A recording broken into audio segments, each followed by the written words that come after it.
Alright, so it's finally time to offload again. So people have always asked certain things, right? You guys have always wanted to know why offload, right? Why do it the way we do? Why have those guests? How do I get on offload? Right? And I know this is a question that you really want answered.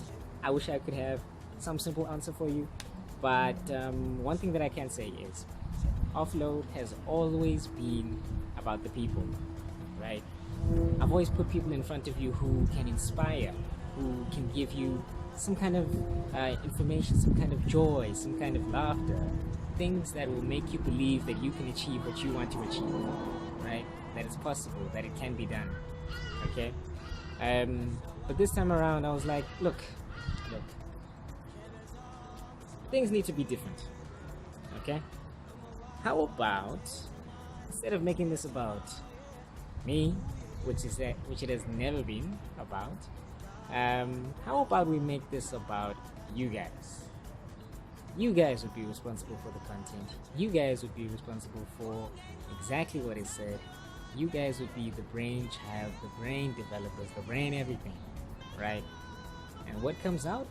Well, it's all based on you, right? So I call this special offload for the people. Okay. Some of our most loyal subscribers came together to share their thoughts, their opinions about many different topics. Okay, and I hope you enjoy it. Okay. It's really good to hear different perspectives, and I'm so proud that they were able to share what they shared. And who knows, maybe in future we'll do this more often. Okay. So remember, by the people, with the people, and always for you, the people. Time to offload. Yep. So the whole point of letting people voice their views on things that are important to them is to have that variety, you know? A lot of people came up with very creative thoughts on really important matters, and also matters that mainly relate to them, but in a really special way. Yeah? So the first contribution that I'm gonna look at with you guys is from one of our subscribers who is talking about how she sees transformation in South Africa, especially when it comes to women, right? Because women are, man, they make the world go round, right? And without them, we're nothing. And the future of how we see women and how we treat them and what they do for our nation and our world is crucial. Yeah? So I just want you to listen carefully to what our subscriber had to say and see what you think about it. We'll discuss it just now. The women of South Africa are driving the transformation agenda, but their efforts are often underrepresented. I acknowledge that this is a country with a history that regarded women as second-class citizens, but that needs to change. I think women have shown that we are equally capable to lead, develop, and transform this country. I'm a woman who believes in access to opportunities, not to meet equity requirements, but to give everyone a fair chance. My message to all the women is to make use of all available opportunities, to firstly grow yourself and then create healthy, inclusive spaces for others. Our role is to support each other and together move this country forward. No one must be left behind. It doesn't matter where you come from, or maybe you think you don't fit society's narrative of an empowered woman, but I believe that we all have something to contribute, and I wish you all the best. Wow. Right. So, man, it was pretty short, but there's a lot to unpack there. Yeah. I think you will definitely agree with what the lady is saying, that, man, access to opportunities is crucial.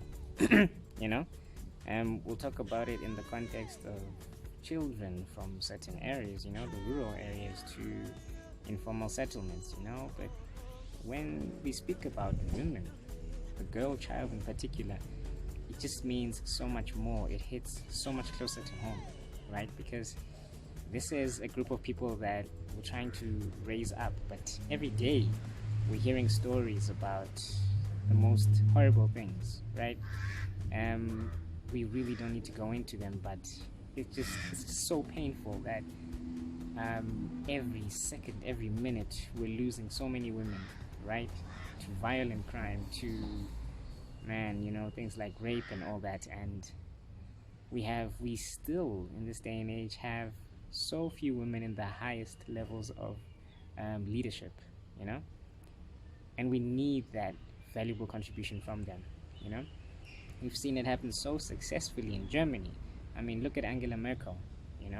She's done a great job there, obviously with her own mistakes, but generally, for the most part, she's really put her country on the map, and that's why it remains one of the big world superpowers. We used to have someone us South Africans will say she's even more amazing. Mama Winnie Madikizela Mandela. She was something else. She had her detractors, as all human beings would have, especially those who do something of real significance to society, right? And that's someone who really could have led our nation, but due to circumstances, due to how certain things played out, it didn't happen. But her influence, her impact is still felt even today, right? I could name tons of examples. You've got the Oprah Winfreys of the USA, Mampulu Mampumzile Mlambo, who is now heading up the UN Women's Division, right? She was once South Africa's deputy president. She's doing amazing things over there, with the United Nations, and geez, the list goes on and on. But as you know, these are anomalies, right? These are special cases. We need to turn it into the norm, as our subscriber was saying. The girl child, the woman, needs to have that belief that she can achieve anything that she wants to achieve, right? So the resources in the rural areas need to be rolled out properly, right?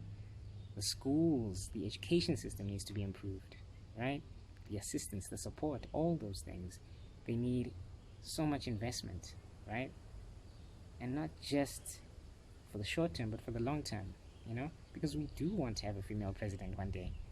We do want to have a cabinet that's made up of a large number of women. Not just any women, though, not just for quotas, but the most competent ones as well. But we'll never reach that stage if we don't invest. Alright? The next subscriber shares about his experiences going to a whole new country. Right? He's South African, just like yours truly. And he got an opportunity overseas, right? In the Netherlands. Right now he's in the capital, Amsterdam. And he expands on all his experiences working at a global company, a huge company, right? And getting to know new cultures, new people, new ways of doing things. And yeah, he's had a great time, and he shares about all of that. And that's how my Cisco journey has been. Getting to know new people, interacting with new technologies, meeting the leaders and the innovators within the company, and learning how to sell value to the customer. And of course, having fun. Yeah, look at it.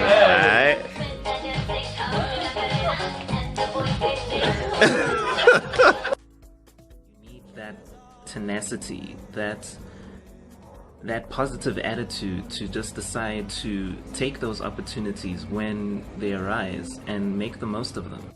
Reload. Seems like he had a great time. He's having a great time, yeah? How do you guys feel about going out into the world, trying new things?